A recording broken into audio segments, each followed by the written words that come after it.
Hello students, welcome back to the channel Concepts of Commerce, your virtual learning platform for all the concepts relating to commerce stream.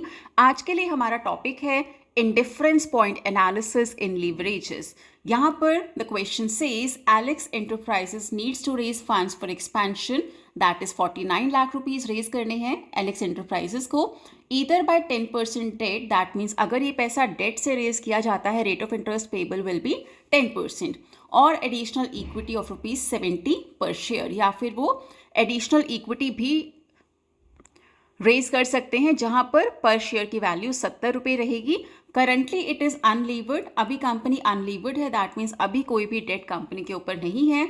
It is a complete equity firm जहां पर 10 lakh equity shares हैं of ₹70 each. So in total company has a share capital of 700 lakh. मैंने इस question में बहुत ही large numbers का use किया है बिकॉज बहुत बार बच्चे कंफ्यूज हो जाते हैं, डर जाते हैं when they see very large numbers, but it can certainly come in the exams. आपको ये सॉल्व करना पड़ सकता है. So the process is very very simple. Don't just get scared by seeing large numbers. यहाँ पर the question after this says compute the level of EBIT where EPS will be same in both the above stated options. हमें company को ऐसा EBIT find करके देना है जहां पर अर्निंग पर शेयर सेम होगा, चाहे कंपनी सारा पैसा डेट से रेज करे या फिर इक्विटी से रेज करे.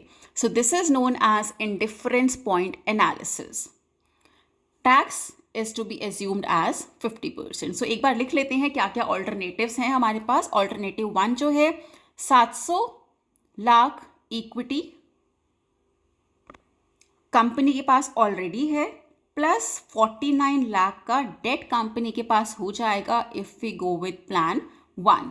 नंबर ऑफ शेयर्स यहाँ पर कितने होंगे? 10 लाख जो ऑलरेडी कंपनी के पास हैं बिकॉज नए शेयर्स हम लोग यहाँ पर इशू नहीं कर रहे हैं. Second alternative says 700 lakh equity, वो तो ऑलरेडी है ही, प्लस 49 लाख का नया इक्विटी भी कंपनी के पास होगा जहां पर एक शेयर की वैल्यू होगी ₹70. सो 49 लाख डिवाइडेड बाय ₹70 का एक शेयर. नए जो आपके पास शेयर होंगे, शेयर होल्डर्स होंगे, they will be 70,000. So already 10 lakh तो थे ही, प्लस 70,000. सो प्लान 2 में आपके पास total number of share holders हो जाते हैं 10,70,000, और प्लान 1 में होते हैं 10 लाख जो आपके एग्जिस्टिंग शेयर होल्डर्स हैं बिकॉज हम नया पैसा इक्विटी के थ्रू नहीं ला रहे हैं. So let's see how to calculate a level of EBIT जहां पर आपका EPS सेम रहेगा चाहे आप किसी भी प्लान को चूज करें. So you need to use this formula here. 2 plans है यहाँ पर, so we are keeping it as LHS and RHS. यहाँ पर X stands for level of EBIT जो हमें फाइंड आउट करना है. I1 interest to be paid in plan 1, 1 minus T here stands for tax rate. Dividing it by S1, that means number of shareholders in plan 1. Same thing we have for plan 2 also. X हमारा EBIT है, दोनों तरफ X ही लिखेंगे, 1 2 लिखने की जरूरत नहीं है because level of EBIT is to be found, और वो सेम ही रहने वाला है under both the plans. I2 stands for interest to be paid in plan 2, 1 minus T again stands for tax जो दोनों ही केसेस में सेम है, that is 50%. Dividing it with S2 stands for number of shareholders in plan 2. So X minus I1, that means case 1 में plan 1 में आपको कितना interest pay करना है?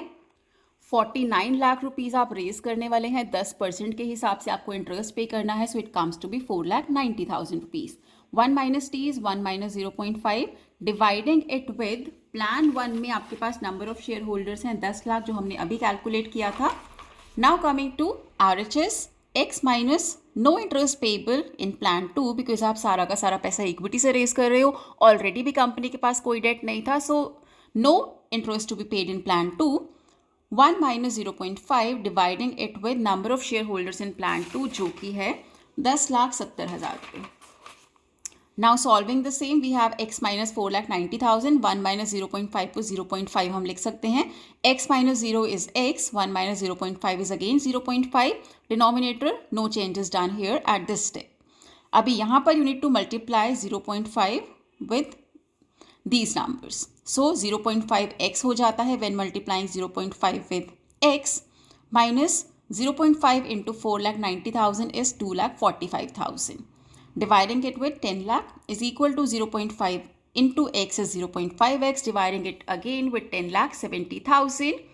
By cross multiplication, now we have these numbers. The numbers are quite big here especially, but don't get confused with the same. Just be very focused when you type the numbers, when you write the numbers, and you will be never wrong with your calculations. यहाँ पर हमें क्या करना है, 5,35,000 x आ गया minus this very big number we have is equal to 5 lakh. So we can say 5,35,000 minus 5 lakh is 35,000 because we will have this coming to LHS, this going to RHS.